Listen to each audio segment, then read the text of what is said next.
Hi, friends. Greetings to you in the matchless name of our Lord and Savior Jesus Christ. I thank God for this wonderful opportunity so that I can meet with you through this video. We know that we are living in the end times, and the Bible says there that in the end times there will be many deviation from the word of God, and many false Christ will come and deceive many people, and even Satan will deceive the elect. Especially I want to read a specific verse in 2 Corinthians chapter 11 and verse number 4.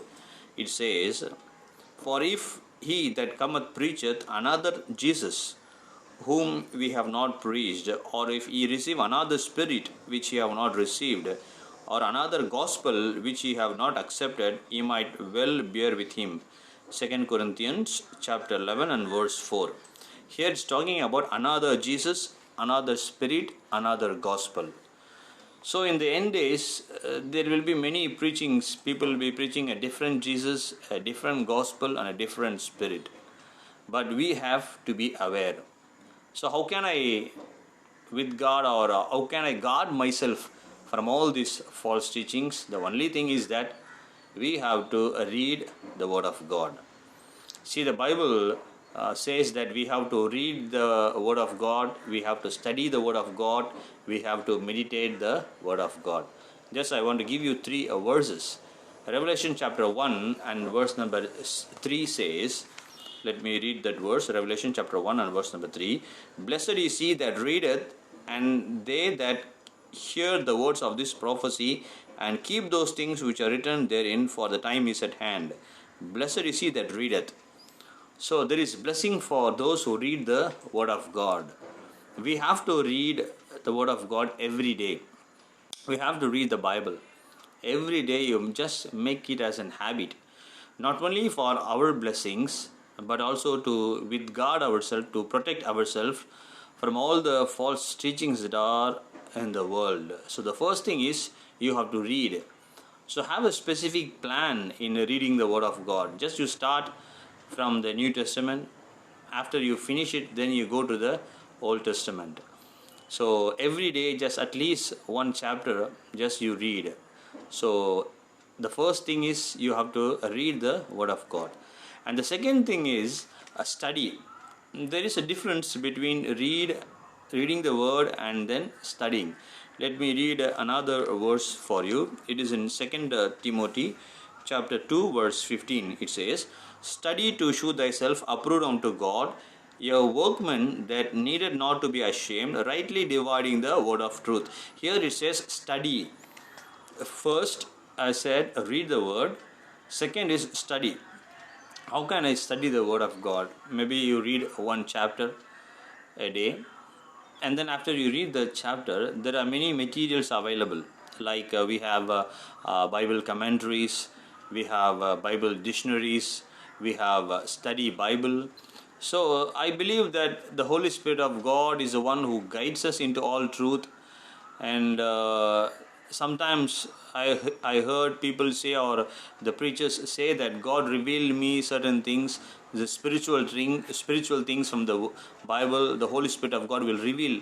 I believe in those things, but for certain things we have to study, like the dictionary and commentary and the study Bibles. For example, the Bible we read that the Good Samaritan story, a man went from Jerusalem to Jericho.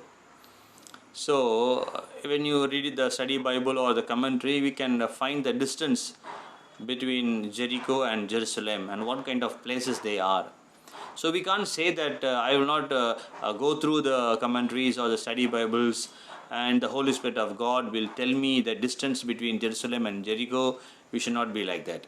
So for certain things, we have to make use of the materials that are there. So when you study the Word of God, you can find many more spiritual things, and it will be for our edification. So the first thing I said, read, and the second thing is study.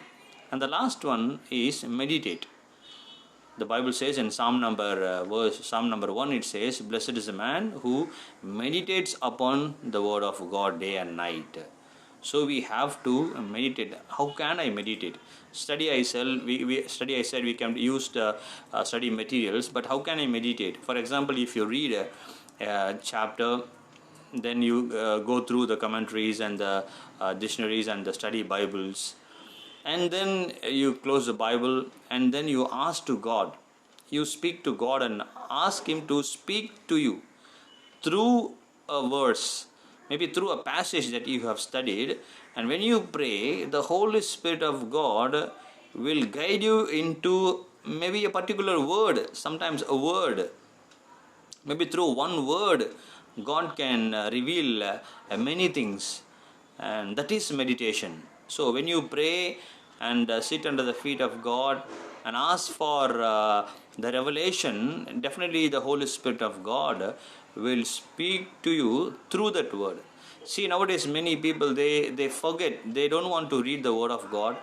They always want to hear some audible voice from God. I am not against any audible voice. There are certain times when God will choose to reveal Himself and to speak to us through an audible voice. But every day, every single day, God speaks to us through His word.